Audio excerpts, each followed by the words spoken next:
Hvordan er samfundet organiseret i det her feudale samfund? Et samfund, hvor der ikke er penge, en del naturalieøkonomi. Et samfund, hvor der er ikke en stærk kejser eller konge til at beskytte den enkelte. Hvordan bliver det så organiseret? Hvordan får man rejst den her uden penge? Hvordan får den enkelte bonde sikret beskyttelse? Det skal vi se på nu her, for det hele er organiseret som i en pyramide, og jeg forsvinder helt bort, så du koncentrerer om det, jeg forklarer nu. Ja, vi har et samfund, som var hierarkisk opbygget, det vil sige, at der var forskel på folk. Der var nogen, der sad i toppen og havde en funktion, og så var der nogen, der var i bunden og havde en anden funktion. Det var bønder, det var dem, der producerede varer, det var dem, der producerede madvarer. Så har vi adelen, det var dem, der gik i krig, højadelen også lige det. Og så var det kongen, som sørgede for udenrigspolitikken og beskytte landets grænser. Og hvordan kunne det her fungere uden penge? Hvordan kunne det her fungere uden løn? Hvordan kunne man rejse en hær uden løn? Ja, det gjorde man ved tjenester. Man skyldte hinanden en masse tjenester.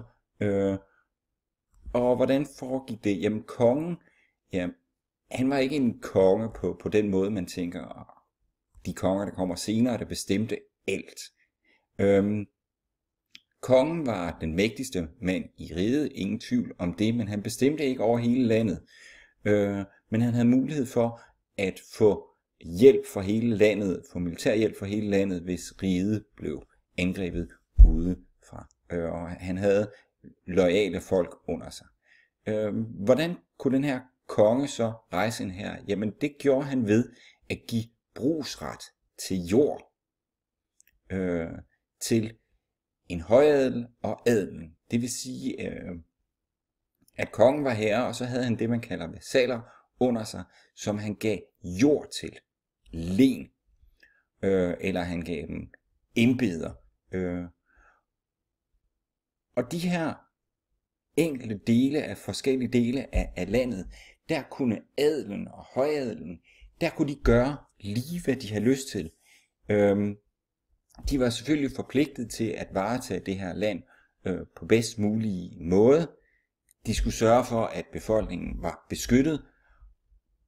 Og så skulle de til gengæld for, at de fik det her land, så skulle de være parat til at stille militær til rådighed for kongen. Så kongen sikrer sin magt gennem at uddele land til adelen, og mulighed for, at adelen kan opkræve skatter, opkræve tiende fra bønderne. Til gengæld så får kongen adgang til militær, og det militær, der var på det her tidspunkt, det var riddere, det var ridende, det var ridende folk i rustninger, og det var en ufattelig dyr måde at føre krig på. Det krævede et helt livs træning, det krævede adgang til en masse dyrt metal. De her rustninger var meget dyre, så det var kun de allerrigeste, der havde råd til det, og det var så adelen, der havde mulighed for at stille den her. Og de får så alt det her jord til gengæld for, at de stiller op med militær, når kongen har så behov for det. Bønderne, hvad med dem? Og det var jo så praktisk talt næsten hele befolkningen. Adelen og højadelen og kongen, det var en meget, meget lille del af befolkningen. Hvad med dem? Hvad fik de så? Jamen, da centralmagten bryder sammen, Romerriget bryder sammen, jamen, så stod bønderne uden beskyttelse. De var offer for, hvilken hær nu kom ind.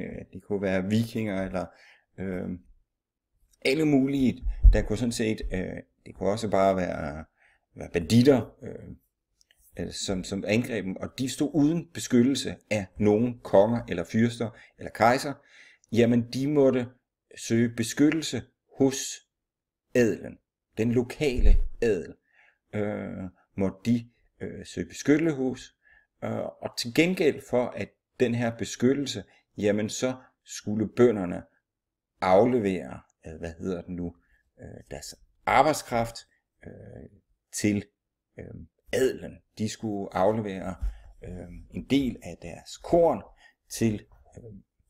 til adelen, og det blev så organiseret på forskellige måder.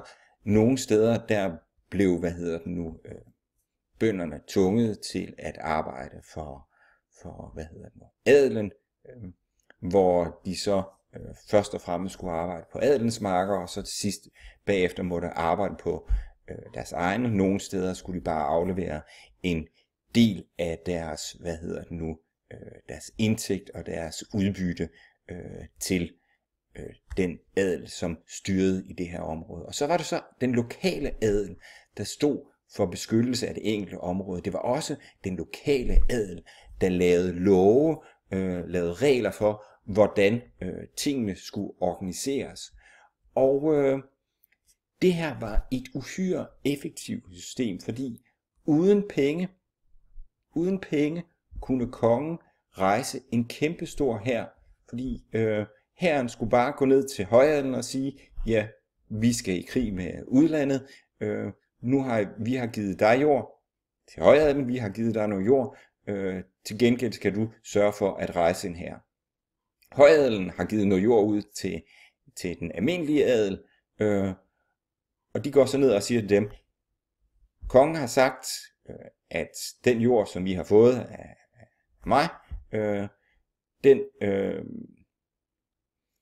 den gør, at I skal så rejse en hær, I skal tage i krig, og så gør de så det. Så det hele baserer sig altså på gentjenester, ikke? Højadelen og adelen får jord, som de kan så sørge for, at bønderne arbejder på, og bønderne får beskyttelse, og til gengæld får kongen militær til rådighed. Og det her fungerer sådan set uden penge, så det var en måde at rejse en hær effektivt, hurtigt og uden penge. Endelig er det også at sige, at det her var et standssamfund, hvor de forskellige stænder havde forskellige privilegier.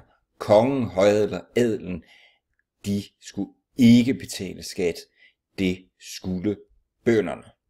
Og bønderne var tvunget til at betale skat for den beskyttelse, som de fik. Det var ikke et frivilligt tilkøb, om det var noget, de havde. Det var noget, de var forpligtet til. Og det var også adelen, der sådan set bestemte, hvad skulle reglerne være i det len, som de forvaltede. Igen her højadelen, de bestemte så også, hvilke regler der galte i de len, som de havde, og hvor den adel så også tilhørte. Så bønderne, at være bonde i middelalderen, det var hårdt, det var uretfærdigt, det var vådt, koldt og utaknemmeligt, men de havde sådan set ikke andre muligheder. De blev nødt til at søge beskyttelse hos adelen, hvis eneste funktion det var at forsvare landet, og derfor var de også en stand, som hele livet trænede, kæmpede og døde i kamp.